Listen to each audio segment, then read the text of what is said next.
Drafting in keeper leagues in fantasy hockey is different than drafting in non keeper leagues. First, I will give some pointers on choosing keepers in the first place. First, you have to know how many keepers you are allowed in your league. You want to keep your first two picks because if you are in a keeper league, you would have to know to pick dependable players the first two rounds. Next, you want to keep players that have very high potentials. So those are some criteria as well.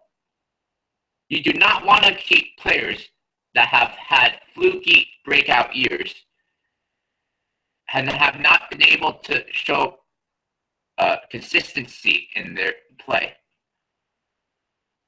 An example of this is Yuri Hudler. He had one very good year with the Calgary Flames, but before that, he hasn't been able to have a really good, consistent year.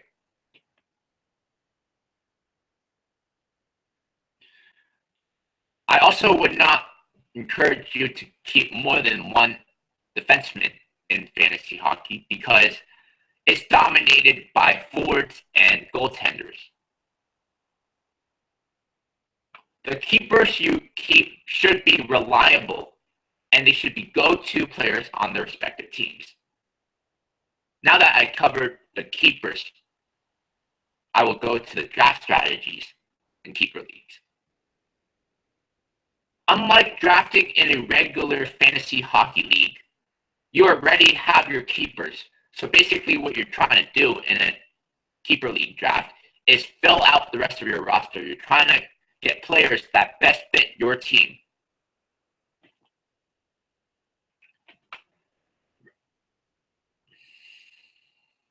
When drafting in a keeper league, you tend to want to stick to younger players. The reason why you want to draft younger players is because they have higher potential. You don't want to draft older players because they have the tendency to decline. It's not often that you find a Joe Thornton or a Jaromir Jagr or Jerome McGinley. Those older players tend to decline as they get older.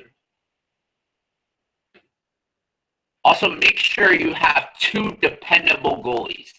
This is the case for any fantasy hockey league, but especially in a keeper league.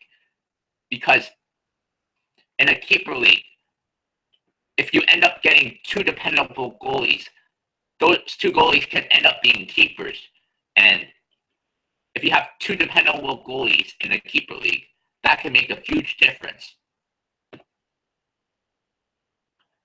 Also, when drafting defensemen in a keeper league, you can get the steals for defensemen by drafting bad defensemen on good defensemen on bad teams, and then balancing them with defensemen on good teams to just wipe out the plus minuses.